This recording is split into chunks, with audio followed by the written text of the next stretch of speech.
welcome back to my channel. I'm Megan Yvonne if you're new.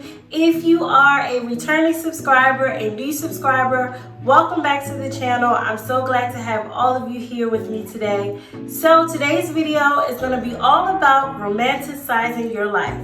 Yes, your life. You deserve it, you should do it, and I'm going to give you 3 practical ways you can.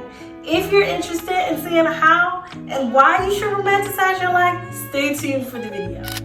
So the first thing that I would say is important if you want to romanticize your life is to level up your expectations and your experiences. I've always heard it said, my mom has always told me that you teach people how to treat you.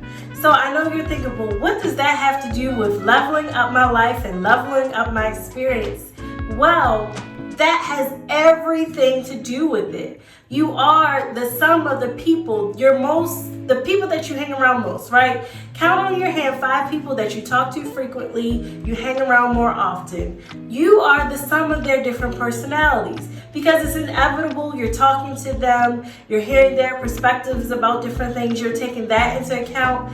And if you don't have true, expectations and, just standards for how or who you want those people to be, you can find yourself in some really crazy situations. So leveling up your expectations and your experiences. My expectations, leveling that up is, okay, it's just certain things that I'm not comfortable with, and I'm going to communicate that, and then you're going to have to respect that boundary, and if you don't, then we simply can't connect. And that's not being bougie, or that's not being stuck up or anything of that nature, but it's just being honest about what you want in your circle, what you want around you. You want to level up your experiences, meaning that taking the time and being intentional about it overall. Something that Will Smith said a long time ago, and he said if you walk into the room where you have a group of friends and you're the quote-unquote smartest person in your circle, you need to find a new circle. And what he's just saying is not every relationship has to be transactional. So before you go there and you're like, oh, you just want to be around people to use them, I'm not saying that at all. But you do want to surround yourself with people that you can learn from, that you can grow with. So keep that in mind. Leveling up your expectations of, what you will accept and what you won't. Leveling up your experiences as far as, it's just certain things that, that are not going to fly with me. So the next thing that I would suggest as far as romanticizing your life would include focusing on what's important, right? We spend so much time focusing on the noise. I enjoy social media, but I think social media can have a really big effect on how you view yourself and how you view your life should be. I've always heard it say, well, like back in the day, you really wouldn't know what somebody was living like unless you, like say you had a classmate or somebody you hadn't seen in 10, 15 years, and you really wouldn't know what they were up to unless you had mutual friends or you went to a class reunion or something like that. But now on social media, everyone is posting their next big thing, their biggest accomplishment, and that can be sort of a blow to your self-esteem, or a blow to, you feeling like, I'm not doing enough, I need to be doing more, I need to be hustling every day, and I need to da-da-da-da-da. I encourage you to focus on what's important. My dad always has this saying, you just chop the tree a little bit at a time. You just keep chopping it, and eventually it will fall. And what that means is that whatever you're working towards, whatever you're trying to accomplish, focus in on that. But don't get so overwhelmed with the outside noise. Focus on your family, those who mean most to you. You want to create those memories and, take that time with the people that you love and that love on you. Be intentional about that. I do have some friends, they don't live close, and so it's kind of like maybe a couple times a year that we're able to get together. But when we do, I really enjoy that time because we get together, we have some good laughs, some good food, and it's just really such a great time, and I encourage you to make time and space to do just that. Focus on what's important. The next thing that I would tell you as far as romanticizing your life would be to take inventory. Take an inventory of people, places, and things that no longer serve you and that serve you well. When my husband and I were moving in together, I was very intentional of what I was bringing to our home and what I wasn't. I was very intentional about the things that I selected. And I know you might think, well, what does that have to do with anything? But I was very, not only just like, okay, your obvious decor, right? But I was very intentional, even down to the things that we're going to use every day. So that could be, you know, the cookware and, you know, the thing like where we're going to sit every day. We're going to sit at the table. So how is that going to look? The utensils that we're going to use.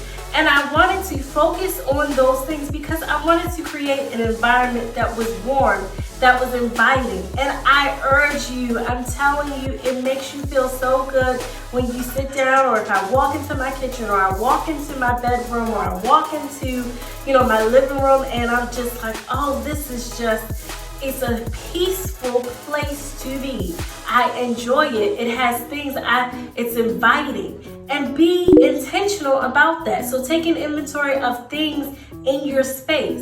Also, decluttering. Yes, decluttering. Clutter is just the result of unmet decisions, right? It piles up because you weren't decisive at that moment to put it away. So being intentional about decluttering your space, because clutter on the outside reflects on how your mental state is. You become chaotic, you become anxious, you can't focus, you lack clarity, all of those things.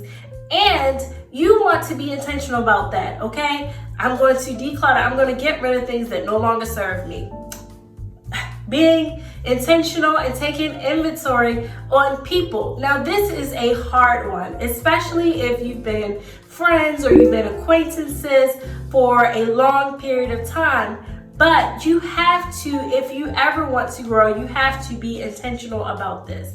Does this relationship still serve me? Not that all relationships are transactional. I do this for you, you do this for me. Not in that way, but I think they should be reciprocal. So being reciprocal, is that relationship still serving you? Like you both feel nurtured, you both feel loved, you both feel like this relationship, this friendship is thriving, right? Another thing that I think is important to take inventory is of the places that you go. You know, like the definition of insanity is doing the same thing over and over and over again, expecting things to change, right? So if you keep going to these places and you feel like, this is not serving me, this is not doing anything for me, then it's time for you to back it up and take inventory and figure out why you keep going there and if that's someplace that you should continue to go. So take an inventory of the people, the places, and the things that you have. Talked about those three: leveling up your expectation and experiences, focusing on what's important, and then taking inventory of your life. Basically taking inventory of the places, the people, and the things that you have in your space, whether or not it's serving. I appreciate you guys for tuning in. I really do appreciate the support. If you haven't already, give this video a thumbs up. I would truly, truly appreciate it. Go ahead and subscribe to the channel. We would love to have you a part of the family. We're growing over here, and I'm just so thankful for each and every one of you. Also, give this video a comment down below. I love to engage with you guys. I love to talk to you. So go ahead and comment down below. Also, hit the notification bell. My new videos go live every Tuesday and Friday at 12 p.m. Eastern Time. But if you feel like I'm not going to remember that, just go ahead and hit the subscribe and hit the notification bell for all notifications. Again, thank you so much for staying tuned to the end of this video. I really do appreciate it. And come back on Tuesday because we're gearing up for a very special holiday. My birthday is coming up next week, so I'm so excited about that. I'm planning my birthday. I have a couple of things planned for this month and some months beyond. So yeah, tune in to this upcoming week's video. I can't wait to share with you guys what I have planned. Also, if you're interested in what I did for my 2023 reset, some things that I have implemented to just make it a more productive year, I will link that up in the cards as well as in the description box. Always check the description box. I always leave links to useful information, or if you like the music that you hear, I leave links to that as well. Additionally, I also leave links to the videos that I've recorded and I think that you would enjoy. So go ahead and hit the subscribe button, join the family. Thanks for tuning in, and I'll see you in my next video. Bye!